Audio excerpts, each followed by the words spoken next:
people ask me how I hand Skive leather, and my answer is I'm learning, and very carefully. You need a lot of patience, you need sharp tools, and you need to just practice.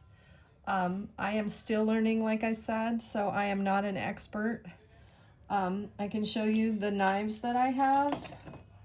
I also have a couple of other tools I can show you in another video, but I have both of these rounded knives. I have a flat edge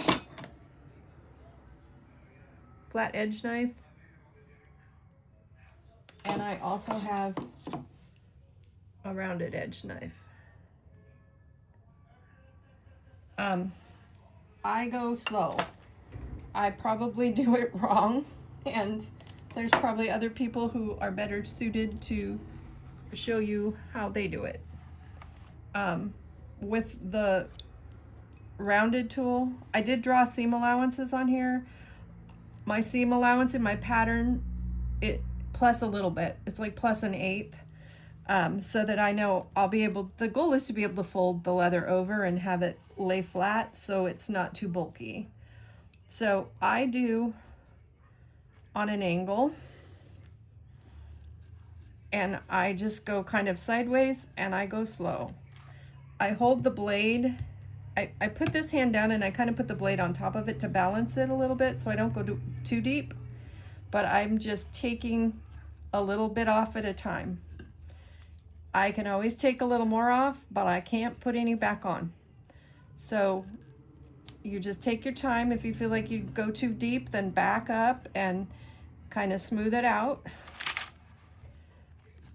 And I'm trying to kind of start at that line I drew, and I'm beveling it so that the edge here is a little bit thinner than here. I'm trying to kind of make it meet at the edge. So with the rounded tool, you're kind of using the whole blade, and you're kind of rocking. It's kind of a wrist action, and it's really hard to do on video.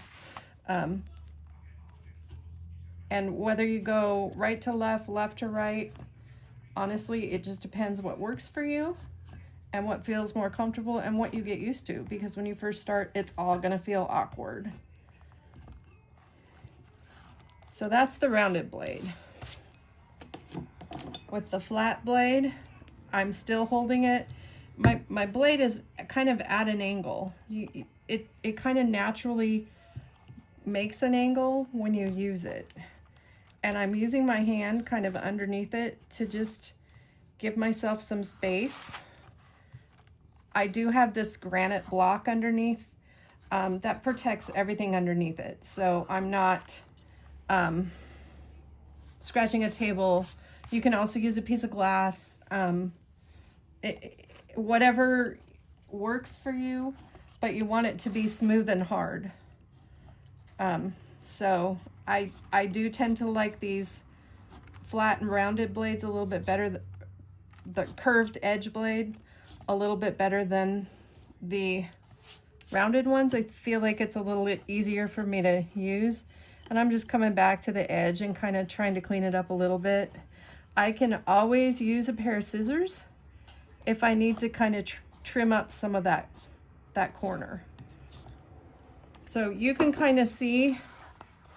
So here is where I've skived it, and here is where I have it.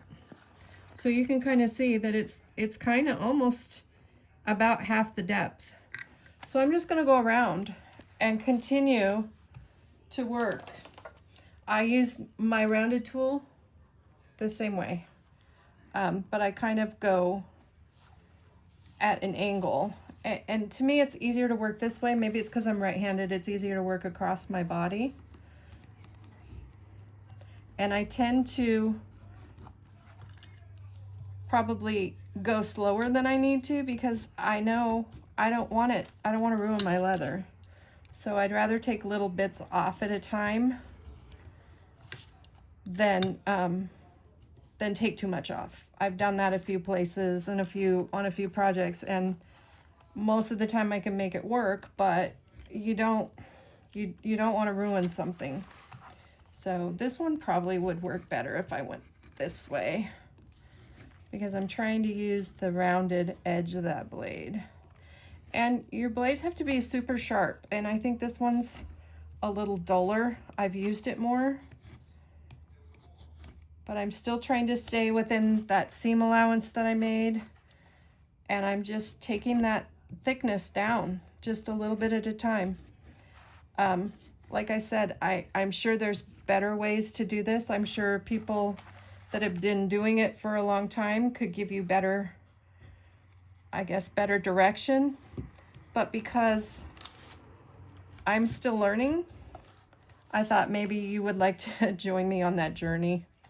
Maybe not. Maybe it's more frustrating for you. I apologize if it is. So I'm going to go back to this blade because this one seems to be the one that works the best for me. The angle works the best. I feel like I have better control over it. I feel like I'm getting more flesh off the leather by using it. And I'm just going to go all the way around on that seam allowance for this piece. And any pieces I have for this design that need to have that seam allowance taken down, I'm going to do the same thing. So I'll cut the pattern out and skive it down very carefully. And that's how I would get it prepped. So for hand skiving with a skiving knife, this is the way that I would do it. I'm still learning sharpening techniques to sharpen my tools. When I figure that out, I will absolutely share that with you. Because I think when your tools aren't sharp, it's gonna be more frustrating than it is satisfying. I mean, you're not gonna be able to, see right here, I took it a little bit narrow, but it's within my seam allowance, so it's okay. But you're not gonna be satisfied with it. You're just gonna be frustrated if your tools aren't sharp. So you need to make sure they stay sharp. There's lots of different techniques to keep them sharp. There's different tools. Like I said, I'm kind of working at that, learning how to best do that for me. I know some people use a piece of leather with chalk. There's, like I said, there's different techniques. So when I find what works best, I'm more than happy to share that. But please keep in mind, I am learning. This is not the do-all end-all. Somebody may be able to tell you a little bit better or direct you a little bit better how to do this. I'm just learning. So I appreciate you coming along on my journey with me while I'm learning. We can kind of learn together. But anyway, so just about all the way around my piece, and I just am kind of trying to go over a little bit, taking down kind of a little bit of the fuzzies on the edge. By the way, this is messy. I did put some paper down underneath it so that when I'm done, I can just wad the paper up and throw it away. But if you have the ability to do it outside or in an area where it's okay if it gets a little bit messy, that's probably a really good choice. So anyway, hopefully this was helpful to you. I know, like I said, I am more than happy if anybody has any comments, any helps for me, I am open to that. So thank you for tuning in and watching. I do appreciate it. And get out there and get some leather. Get it skived. Try it. You know, get an inexpensive piece or a little scrap somewhere and try it and just see what it does. I mean, to me, this is just really, really super satisfying. It's kind of a calmer, quieter kind of thing to do. So anyway, thank you for joining, and I appreciate it.